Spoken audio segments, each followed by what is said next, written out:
سلام سلام، ان شاء الله تكونوا بخير يا رب العالمين وصحه رمضانكم. اليوم جبت لكم وصفه تاع لي سيغار بحشوه هايله، تقدروا ديروها حتى في السهره تاع رمضان كيقولوا لكم ضياف رانا جايين.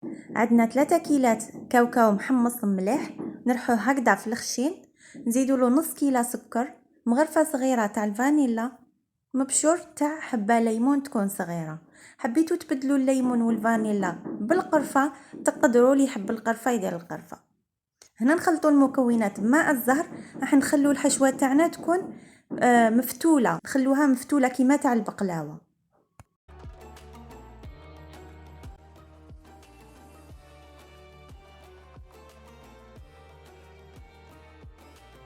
دوكا نروحوا للديول، انا استعملت هذه النوعيه تاع الديول، عطاو لي نتيجه هايله، دوك تشوفوها بعينيكم. هنا بعد ما حليتهم كامل نقطعوا الديول تاعنا كامل على نص، نتوما ديروا الكميه اللي تحتاجوها.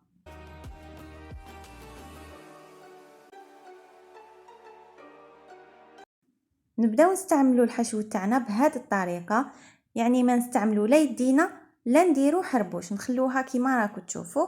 نديرو برك الحشو شويه طويل، من بعد نطوو الجوانب كيما راكم تشوفوا في لا فيديو، ونروليوه بصح نزيرو صبعتينا هكذا مليح باش يجينا متماسك لداخل ويشد روحه.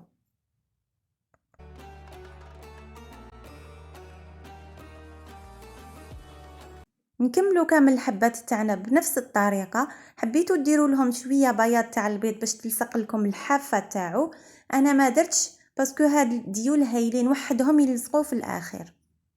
كيما راكم تشوفوا كملت الكميه كامل، دوك نروحوا نديروهم في الزيت يتقلاو.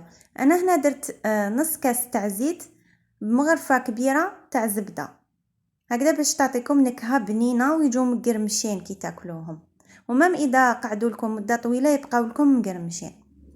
هنا نحطوا الحبات تاعنا في الزيت بعد ما سخن، ونقلوهم عادي كيما نقلوا الحبات تاع البوراك.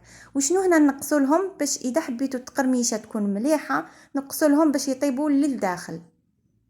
بعد ما يتحمروا في الجنب نعاودوا نقلبوهم هكذا، ومن بعد نحطوهم في الكسكاس يقطروا.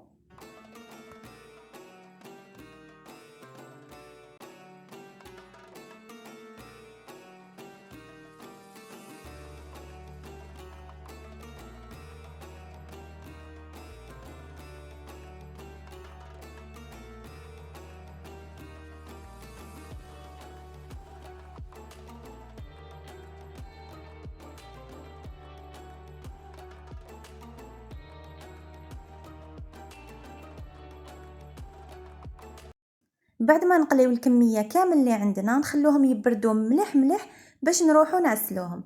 انا هنا استعملت هاد العسل اللي درتو معاكم في الفيديو اللي فات، حبيتوا تشوفوه، شوفوا كيفاش جاني هايل خير من اللي يتباع في المحلات. جربوا الوصفه تاع العسل وتشوفوا.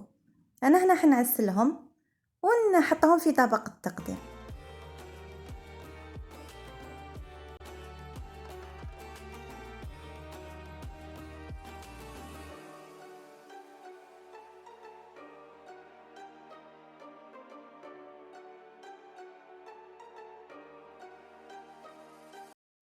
هنا نروحوا لطريقه التزيين. انا درت لهم الجلجلان محمص، بما انه درت الكاوكاو لداخل راح يتوالم معاه بزاف بزاف. حبيتوا تبدلوا الحشوه ديروا باللوز، راح ديروا نفس الطريقه وتزينوهم بالبيستاش ولا باللوز كيما تحبوا نتوما. انا هنا درت تزيين بسيط. هذا هو السيجار تاعنا، جا هايل هايل هايل، واش نقول لكم مع كاساتي ضيافكم راح يهبلوا عليه. جربوا الوصفة، راهي في متناول الجميع، وإن شاء الله نتلاقاو في فيديو قادم بإذن الله، وصحة سحوركم وصحة فطوركم.